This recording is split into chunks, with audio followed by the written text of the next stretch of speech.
আজকের এই অনুষ্ঠানটি আমাদের সকলের জন্য এবং বাংলাদেশের স্বাস্থ্য ব্যবস্থার জন্য একটি গুরুত্বপূর্ণ মাইলফলক। আপনারা জানেন ইতিমধ্যেই আমাদের সরকার মাননীয় প্রধানমন্ত্রী জনাব তারেক রহমানের নেতৃত্বে স্বাস্থ্য খাতকে সর্বোচ্চ গুরুত্ব দিয়েছে। আমরা বাংলাদেশের ইতিহাসে এই বছরের বাজেটে সর্বোচ্চ পরিমাণ স্বাস্থ্য খাতে বরাদ্দ দেওয়া হয়েছে। এই সরকার একদিকে যেমন জনগণের স্বাস্থ্যের উন্নয়নে স্বাস্থ্য ব্যবস্থা এবং চিকিৎসাকে জনগণের দোরগোড়ায় নিয়ে যাওয়ার জন্য কাজ করছে। উপজেলা পর্যায়ে আমরা 150 বেডের হাসপাতাল তৈরি করার ঘোষণা দিয়েছি প্রতিটি উপজেলাতে। আমরা তার চেয়েও বেশি জোর দিচ্ছি আমাদের দেশের তরুণরা, আমাদের দেশের বিভিন্ন বয়সী মানুষেরা যেন সুস্বাস্থ্যের সাথে বাঁচতে পারেন সেই দিকে। অসুখ হওয়ার পরে চিকিৎসার চেয়েও আমরা গুরুত্বপূর্ণ মনে করছি রোগ প্রতিরোধের ব্যবস্থা করা, যেন কম মানুষ অসুস্থ হয়। এবং সে কাজটি করতে গেলে অর্থাৎ রোগ প্রতিরোধ বা প্রিভেনশনের জন্য মাঠ পর্যায়ে আমাদের কাজ করতে হবে তৃণমূল পর্যায়ে। এবং প্রিভেনশনের ক্ষেত্রে যে কোনো ধরনের টিকা আমাদেরকে অসুখ থেকে বাঁচায়। সে কারণে আপনারা জানেন ইতিমধ্যেই কিছুদিন আগে আমরা সফলভাবে বসুন্ধরা টিস্যু অশুদ্ধতার বিরুদ্ধে এক বিন্দুও ছাড় নয়। মিজেলস টিকার জন্য সারা দেশব্যাপী কাজ করেছি। একইভাবে আজকে একটি কমন অসুখ কলেরা এবং সেই কলেরা জনিত যে ডায়রিয়া, তাতে বিভিন্ন বয়সী মানুষরা প্রতি বছর কষ্ট পান, অসুস্থ হন। আমরা সেটিকে কমিয়ে আনতে চাই এবং সেটি কমিয়ে আনার জন্যই আজকের এই টিকার ব্যবস্থা। এই টিকা সকলকে দেয়া হবে সারা দেশব্যাপী।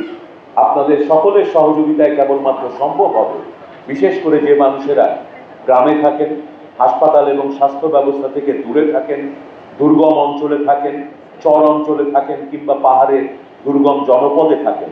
তাদের কাছে আমাদের এই স্বাস্থ্য ব্যবস্থা, এই টিকা কর্মসূচিকে পৌঁছে দিতে হলে সমস্ত সামাজিক সংগঠন এবং সকল এলাকার নেতৃস্থানীয় ব্যক্তিবর্গকে এটিকে একটি সামাজিক আন্দোলন হিসেবে দেখতে হবে।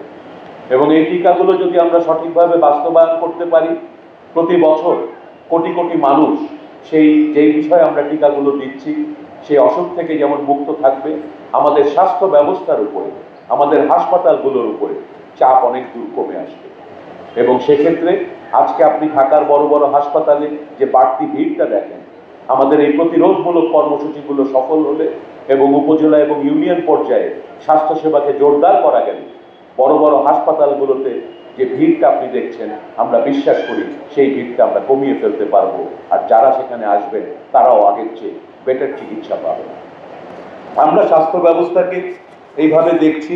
আর আজকের যে বিষয়টি নিয়ে এই কলেরা ভ্যাকসিনেশন প্রিভেন্টিভ, এটা একটা ওরাল ভ্যাকসিন, অর্থাৎ মুখে খাওয়ানো হবে, কোনো ইনজেকশন দেওয়া হবে না বা কিছু হবে না। তবে এই কলেরা রোগ বা যে কোনো পানিবাহিত রোগ থেকে আমাদের বাঁচতে হলে খুব সহজ কিন্তু গুরুত্বপূর্ণ 3টি বিষয় সবসময় খেয়াল রাখতে হবে। আমাদের মনে রাখতে হবে যে নিরাপদ পানির ব্যবহার আমাদের জন্য অত্যন্ত গুরুত্বপূর্ণ। এই ব্যবহারে আমরা যে পানিটা খাচ্ছি, যেটা দিয়ে রান্না বান্না করছি, গৃহস্থালির কাজ করছি, প্রত্যেকটি কাজে কিন্তু আমাদের নিরাপদ পানির ব্যবহারকে নিশ্চিত করতে হবে। পানি বিশুদ্ধকরণ এবং সংরক্ষণ সঠিকভাবে না করলে বিভিন্ন পানিবাহিত রোগে আমরা আক্রান্ত হব। আরেকটি গুরুত্বপূর্ণ বিষয় হচ্ছে হাত ধোয়ার যে চর্চা, এবং সেটা সঠিকভাবে হাত না ধুলে সারা বিশ্বব্যাপী কিন্তু এ ব্যাপারে ক্যাম্পেইন হয়। ওয়াটার স্যানিটেশন, হাইজিন, এগুলো নিয়ে যে ক্যাম্পেইনটা হয়, এই ওয়াশ ক্যাম্পেইন সারা বিশ্বে কোটি কোটি মানুষকে রোগ থেকে বাঁচিয়েছে, কোটি কোটি মানুষের জীবন রক্ষা করেছে। আমরা চাই বাংলাদেশের সাধারণ মানুষও যেন এই সহজ জনস্বাস্থ্যের কাজগুলোর মাধ্যমে সচেতন হয়ে উঠতে পারেন এবং রোগ ব্যাধি থেকে রক্ষা পান। আরেকটি বড় এলাকা স্বাস্থ্যসম্মত টয়লেট, এ ব্যাপারেও আমাদের সরকার প্রতিনিয়ত কাজ করে যাচ্ছে।